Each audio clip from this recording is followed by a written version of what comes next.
In the worlds of Dungeons & Dragons, getting injured is not the only danger that heroes face. There are a variety of effects characters can experience over the course of their adventures. On today's D&D Academy, we're going to be cracking open the appendices of the player's handbook to talk about conditions.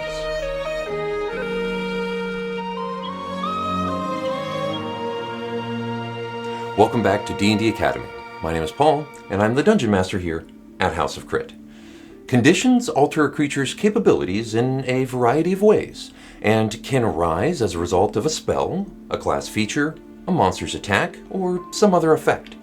Most conditions, such as blinded, are impairments, but a few, such as invisible, can be advantageous. A condition lasts either until it is countered, or for a duration specified by the effect that imposed the condition. The prone condition, for example, is countered by simply standing up. Important to note here is that if multiple effects impose the same condition on a creature, each instance of the condition has its own duration, but the condition's effects do not get worse.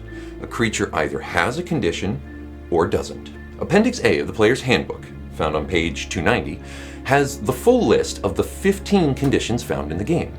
There are several conditions that contain an additional condition as part of their effect, and thus both conditions' effects are applied. One example of this is the stunned condition, which not only imposes a set of restrictions on a creature, but it also imposes the incapacitated condition as well. Because of this, I'll start by covering conditions that are independent of other conditions first, before covering these more complicated conditions. Let's kick this all off with these more basic conditions. First up, blinded. A blinded creature cannot see and automatically fails any ability check that requires sight. Attack rolls against the creature have advantage, and the creature's attack rolls have disadvantage. Next is charmed. A charmed creature can't attack the charmer or target the charmer with a harmful effect, ability, or magical spell. The charmer has advantage on any ability check to interact socially with the creature. Deafened. A deafened creature can't hear and automatically fails any ability check that requires hearing. Frightened. A frightened creature has disadvantage on ability checks and attack rolls, while the source of its fear is within its line of sight. The creature also cannot willingly move closer to the source of its fear. Moving on is grappled. A grappled creature's speed becomes 0, and it can't benefit from any benefit to its speed. The condition ends if the grappler is incapacitated. The condition also ends if the effect removes the grappled creature from the reach of the grappler or grappling effect, such as when a creature is hurled away by the Thunderwave spell, for example. Now, incapacitated. An incapacitated creature cannot take actions, bonus actions, or reactions. Important to note here is that an incapacitated creature can still move and speak.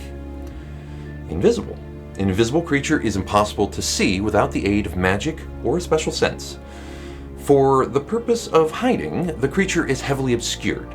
The creature's location can be detected by any noise it makes or by any tracks that it leaves. Attack rolls against the creature have disadvantage, and the creature's attack rolls have advantage. Up next now is poisoned. A poisoned creature has disadvantage on attack rolls and ability checks. Saving throws are not affected by being poisoned. Prone. Prone creature's only movement option is to crawl, unless it stands up and thereby ends the condition. The creature has disadvantage on attack rolls. An attack roll against the creature has advantage if the attacker is within 5 feet of the creature. Otherwise, the attack roll has disadvantage. Restrained. A restrained creature's speed becomes 0, and it can't benefit from any bonus to its speed.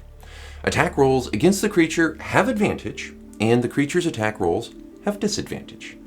The creature also has disadvantage on dexterity saving throws. Now, the next conditions we're going to cover include one of the previous conditions mentioned, and they're a little more complicated. Because of this, I'll include that additional condition on screen as well. Paralyzed. A paralyzed creature is incapacitated and can't move or speak. the creature automatically fails strength and dexterity saving throws.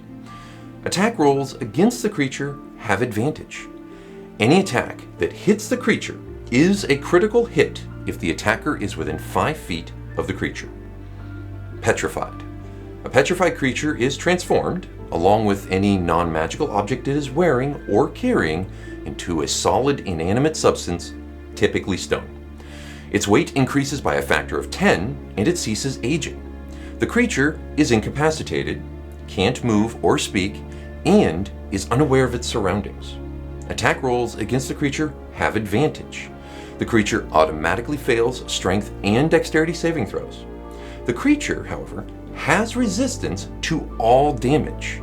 The creature is also immune to poison and disease, although a poison or disease already in its system is merely suspended.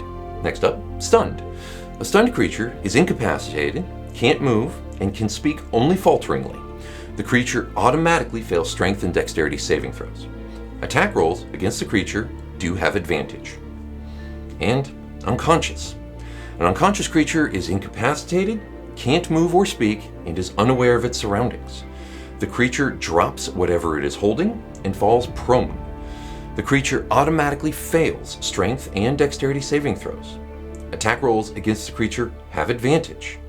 Any attack that hits the creature is a critical hit if the attacker is within 5 feet of the creature. And finally, exhaustion. Some abilities and environmental hazards, such as starvation and the long-term effects of freezing or scorching temperatures, can lead to a special condition called exhaustion. Exhaustion is a unique condition in that it has 6 levels. An effect can give a creature 1 or more levels of exhaustion as specified in the effect's description. Here is a list of the 6 levels of exhaustion. At level 1 of exhaustion, a creature has disadvantage on all ability checks. At 2 levels, the creature's speed is halved. At 3 levels of exhaustion, the creature now suffers disadvantage on all attack rolls and saving throws. At 4 levels, the creature's hit point maximum is now halved. At 5th level of exhaustion, their speed is now reduced to 0, and at 6 levels of exhaustion, the creature dies. If an already exhausted creature suffers another effect that causes exhaustion, its current level of exhaustion increases by the amount specified in the effect's description. A creature suffers the effect of its current level of exhaustion as well as the effects of all lower levels. For example, a creature suffering 2 levels of exhaustion has its speed halved and has disadvantage on all ability checks. An effect that removes exhaustion removes its level as specified in the effect's description, with all exhaustion effects ending if a creature's exhaustion level is reduced below 1. Finishing a long rest only reduces a creature's exhaustion level by 1, provided that that creature has also ingested some food and drink. And that covers all the conditions in D&D. Thank you so much for joining me today, and if this video and the others in this series have helped you, please consider giving us a thumbs up below and subscribing to the channel.